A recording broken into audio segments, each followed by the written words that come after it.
For 100 years, Warner Bros. Sold the world its dreams. Batman, Harry Potter, The Sopranos, Game of Thrones, CNN, HBO. A library so powerful that generations of audiences can recognize it in a single note, a single costume, or the silhouette of a water tower. And in December 2025, Netflix appeared to have won it.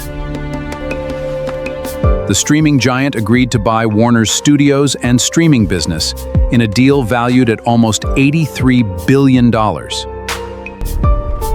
But 3 months later, Netflix walked away.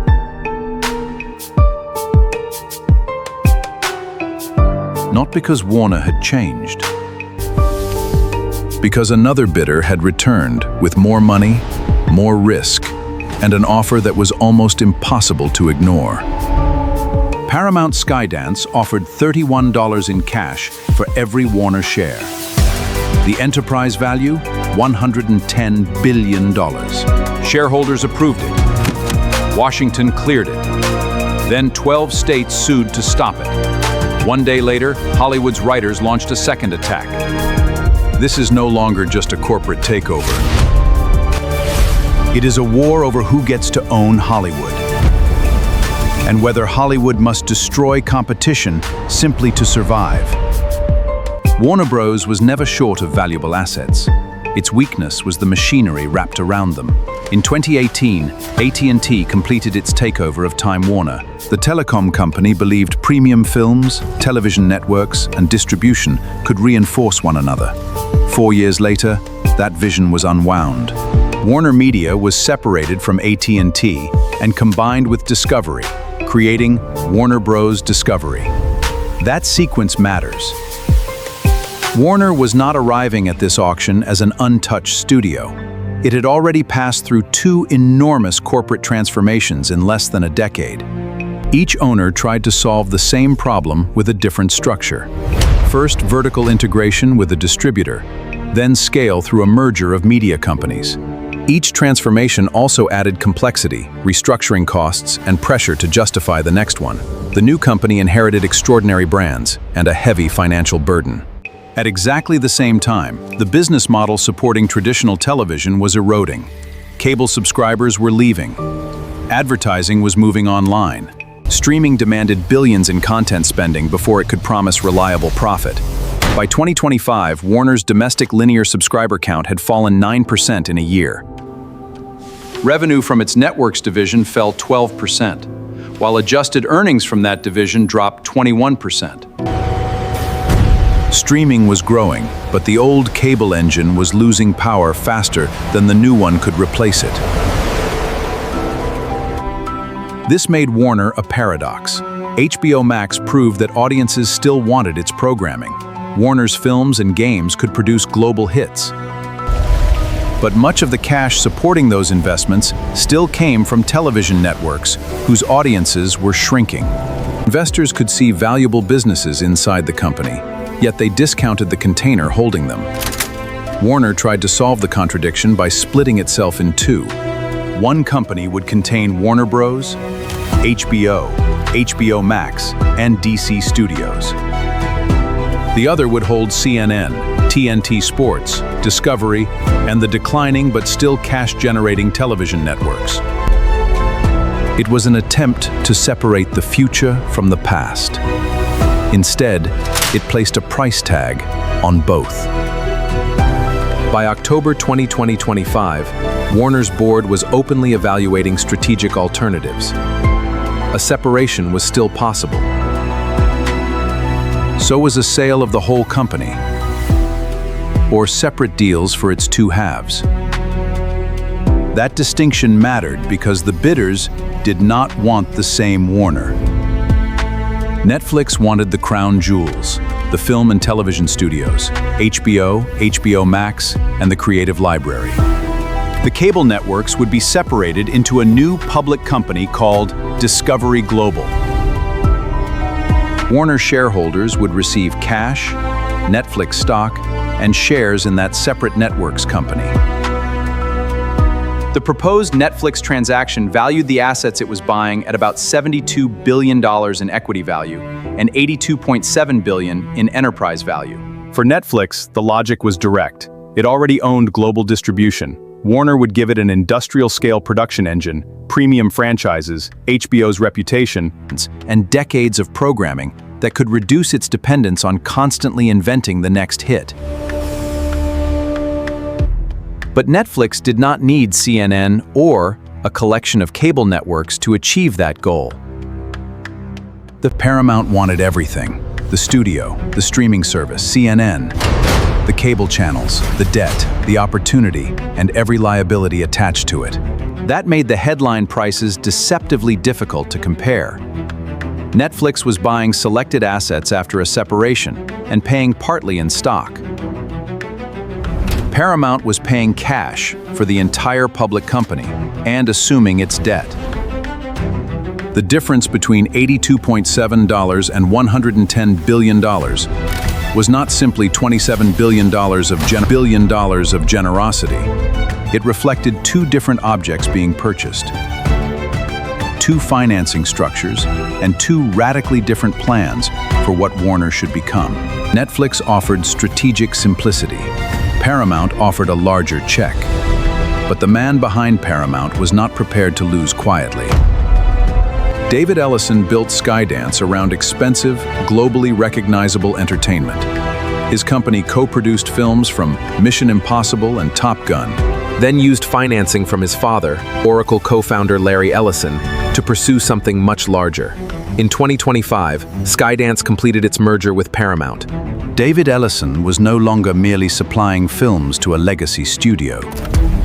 He controlled one. Then Warner came onto the market. Paramount made repeated proposals. Warner's board rejected them and chose Netflix. So Paramount took its case directly to Warner's shareholders with a $30 per share tender offer for the entire company.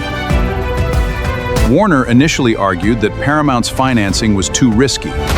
It warned that the combined business could carry enormous leverage and depend on aggressive cost savings. It also defended Netflix's binding agreement and stronger balance sheet. Paramount kept improving the terms. It offered to fund the $2.8 billion fee Warner would owe Netflix for abandoning their agreement. It strengthened its financing commitments. It raised the regulatory termination payment. And finally, it increased the price to $31 per share in cash. This was not only a higher bid, it was a transfer of risk.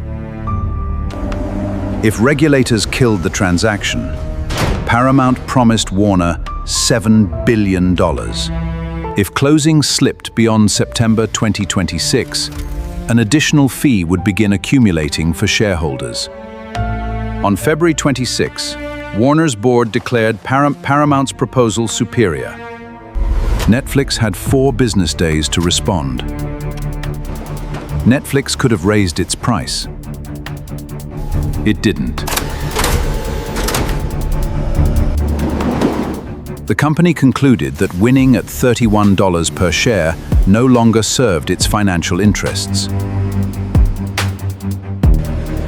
In a bidding war, the most disciplined move can be to let the other side win.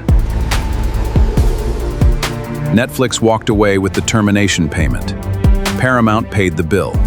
And on February 27, Paramount and Warner announced their definitive agreement. On paper, the numbers were staggering. Warner shareholders would receive about $81 billion in cash. Including Warner's debt, the transaction carried an enterprise value of approximately $110 billion. Paramount said the financing would include $47 billion of new equity backed by the Ellison family and Redbird, alongside tens of billions in committed debt financing. Paramount described the deal as the foundation of a next-generation entertainment company.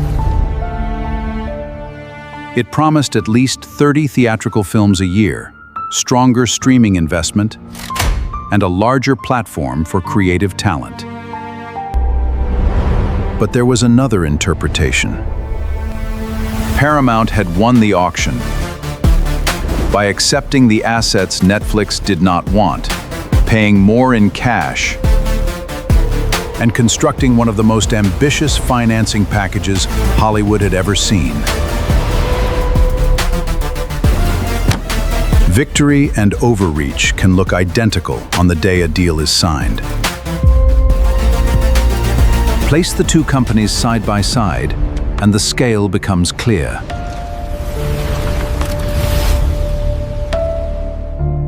Paramount brings CBS, Paramount Plus, Nickelodeon, MTV, Comedy Central, the Paramount Film Studio, and franchises including Mission Impossible, Top Gun, Star Trek, and SpongeBob SquarePants.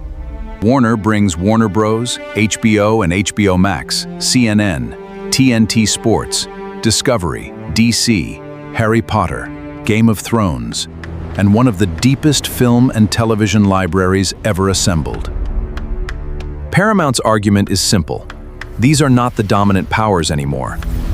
YouTube commands global attention without operating like a traditional studio. Amazon and Apple can fund entertainment from much larger businesses. Netflix reaches hundreds of millions of households.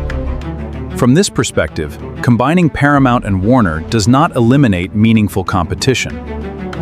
It creates a company large enough to remain one. The United States Department of Justice agreed. After reviewing streaming, linear television, and theatrical film development and distribution, the department closed its investigation on June 12. It said the evidence did not show that the transaction was likely to harm competition or American consumers. But federal clearance was not the end.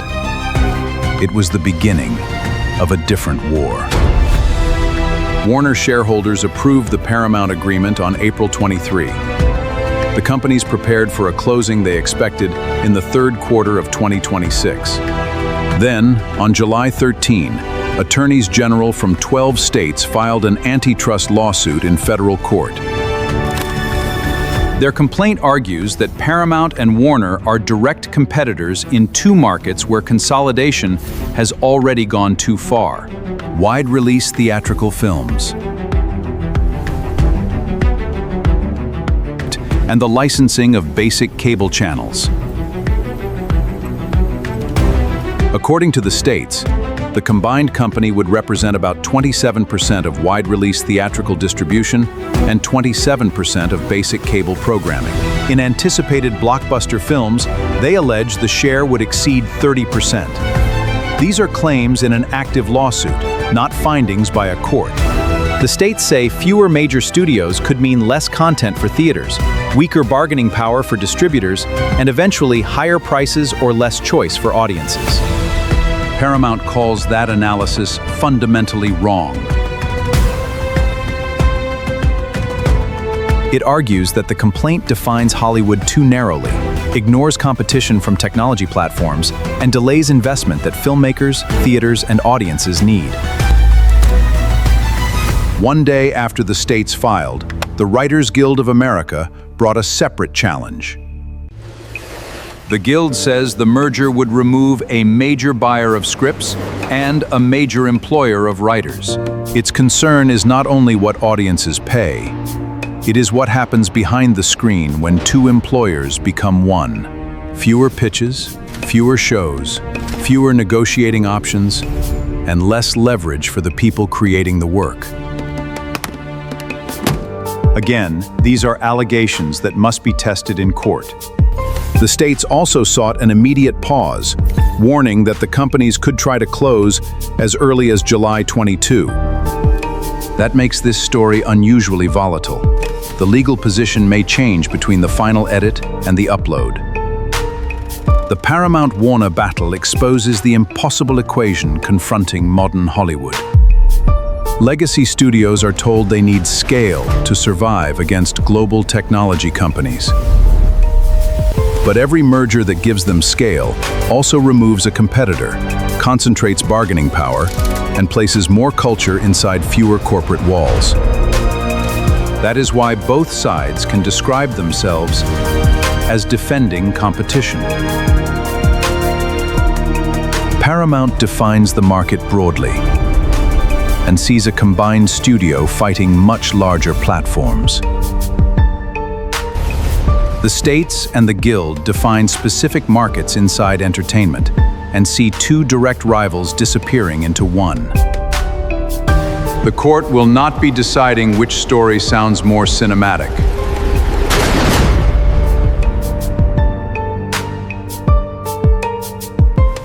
It will decide which market definition matches economic reality. If Paramount fails, it will have spent years and billions pursuing an empire it never controlled. If it succeeds, David Ellison will command a collection of studios, networks, characters, and stories. That would have been almost unimaginable for one company to own a generation ago. The real question is not whether Warner is worth $110 billion. It is whether the only way to save Hollywood's greatest institutions is to make them disappear into something even larger. Would you block this merger, or let Hollywood consolidate to survive?